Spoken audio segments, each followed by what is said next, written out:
কনচেটা।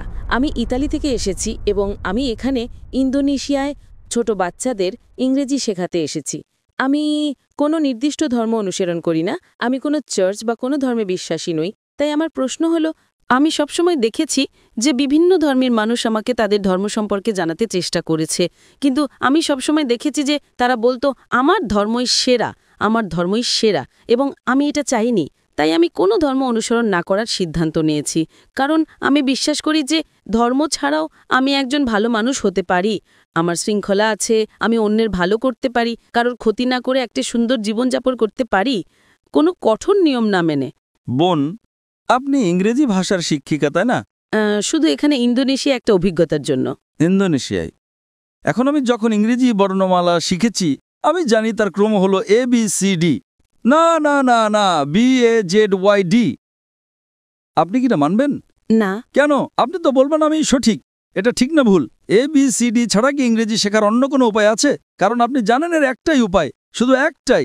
আপনি বলতে পারেন না ZADPL?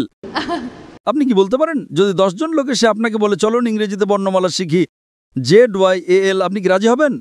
আপনি কি বলবেন আমি সঠিক কিনা? কেন? কিন্তু আমি কি করে জানব যে একজন অধার্মিক পটভূমি থেকে আসা মানুষ আপনার পথটাই সঠিক পথ? আপনি খুব ভালো ইংরেজি জানেন, তাই না? আপনি আপনার ইংরেজি গান নিয়ে আত্মবিশ্বাসী। হ্যাঁ। আপনি কি 100% নিশ্চিত? আমি ইংরেজিতে পারদর্শী, কিন্তু আমার মাতৃভাষা ইতালিয়ান। কিন্তু আপনি জানেন যে ইংরেজি মানে ABCD, অন্য কোনো পথ নেই, তাই না? 100% নিশ্চিত, কারণ আপনি ইংরেজি জানেন। আপনি ইংরেজিতে একজন বিশেষজ্ঞ। আপনি ইতালিয়ানও আরো ভালো বিশেষজ্ঞ হতে পারেন, কিন্তু আপনি ইংরেজিতে বিশেষজ্ঞ, তাই না? ঠিক তেমনি ভাবে বোন, আমার পদ্ধতি ভিন্ন। আমি বলি আপনি আমাকে ইসলামের চেয়ে ভালো কোনো ধর্ম দেখান, আমি আজই তা গ্রহণ করব, কারণ আমি তুলনামূলক ধর্মতত্ত্বের একজন বিশেষজ্ঞ। আমি খ্রিস্টান ধর্ম, হিন্দু ধর্ম, বৌদ্ধ ধর্ম, ইসলাম, শিখ ধর্ম, পার্সি ধর্ম এবং আরও অনেক ধর্ম নিয়ে পড়াশোনা করেছি। তাই এখন আমি তুলনামূলক ধর্মতত্ত্বের একজন বিশেষজ্ঞ। আমি বলছি আপনি আমাকে এর চেয়ে ভালো কোনো ধর্ম দেখান, আমি আজই তা গ্রহণ করব। কিন্তু ধর্মহীনতা সম্পর্কে আপনার কি মত?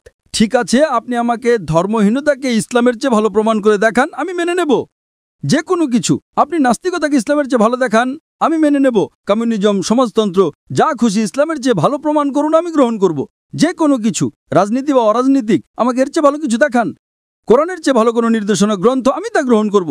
না, পলিটিক্স নয়, যে কোনো কিছু, রাজনীতি হোক বা না হোক, আমাকে এর চেয়ে ভালো কিছু দেখান। কোরআনের চেয়ে ভালো কোনো পথ প্রদর্শক গ্রন্থ দেখান, আমি তা গ্রহণ করব। আমি অন্যদের মতো নই, আমি ভিন্ন, কারণ আমি তুলনামূলক ধর্মতত্ত্বের একজন বিশেষজ্ঞ। আপনি কি আমার কথা বুঝতে পারছেন বোন?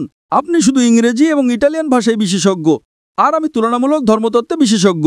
এটা আমার বিশেষজ্ঞত্ব। তাহলে আমার কি এটা বলার অধিকার আছে কি না? কিন্তু ধর্ম ছাড়া একটা জীবন সম্পর্কে আপনার কি মত?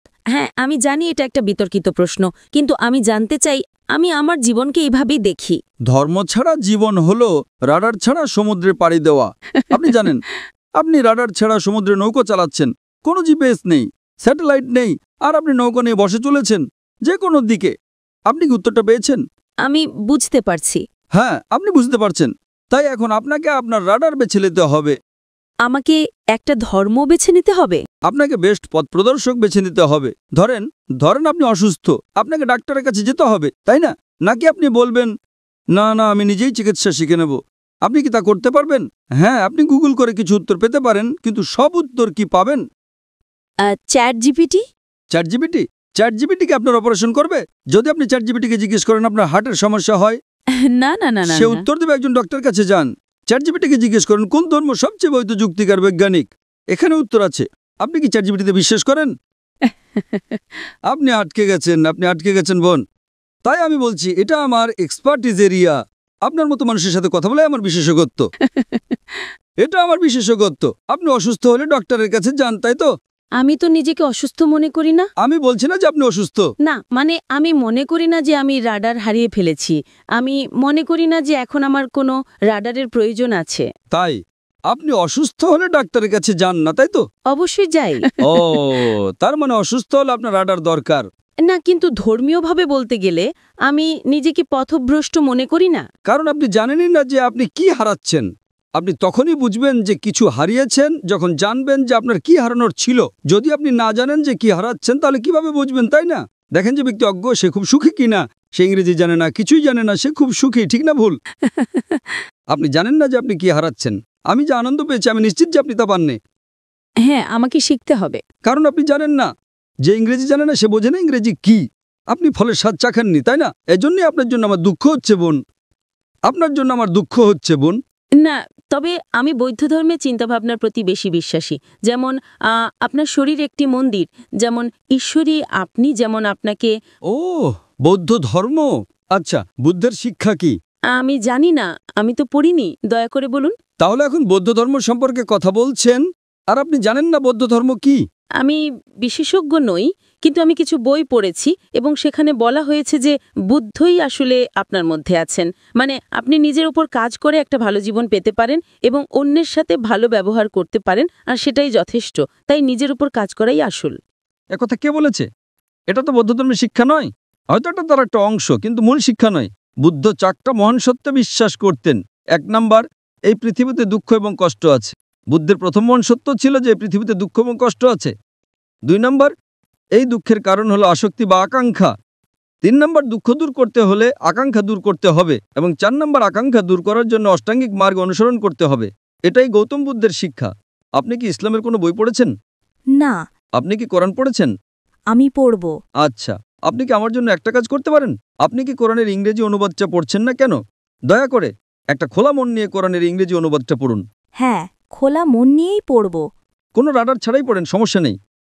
একটা খোলা মন নিয়ে পড়েন। পারলে ভুল খোঁজার চেষ্টা করেন, কোনো সমস্যা নেই। আপনি যত বেশি ভুল বের করার চেষ্টা করবেন আমি তত খুশি হব। যখন আপনি কোরআন পড়বেন তখন একটা বিশ্লেষণী মন নিয়ে পড়বেন।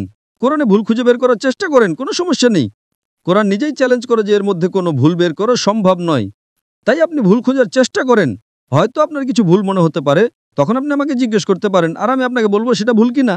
কারণ এটাই আমার এক্সপার্টিজের জায়গা। তাই আপনি যে ভাষায় বোঝেন সেই ভাষায় কোরআন পড়ুন, ইটালীয় বা ইংরেজি। ইংরেজি ভালো হবে। আমি আপনাকে আব্দুল্লাহ ইউসুফ আলীর অনুবাদটা পড়তে অনুরোধ করছি। আমি আয়োজকদের অনুরোধ করব যদি তারা বোনকে একটা কপি ঘম্পি দিতে পারেন। আপনি কি এতে সই করে দেবেন? ইনশাআল্লাহ আমি সাইন করে দেব। ধন্যবাদ। অনুষ্ঠানের শেষে আমি আয়োজকদের অনুরোধ করব যদি আব্দুল্লাহ ইউসুফ আলীর ইংরেজি অনুবাদটা পাওয়া যায়। ইনশাআল্লাহ যদি না পাওয়া যায় আপনি আপনার ঠিকানা ভলেন্টিয়ারদের কাছে দিয়ে যেতে পারেন, আমরা পাঠিয়ে দেব। যদি এখন পাওয়া যায় আমরা এখনই আপনাকে দেব ইনশাআল্লাহ। ঠিক আছে বোন, আপনি এটা পড়ুন এবং আমি আল্লাহর কাছে প্রার্থনা করি যেন তিনি আপনাকে সঠিক পথ দেখান। আপনাকে অনেক ধন্যবাদ। আপনাকেও স্বাগতম বোন।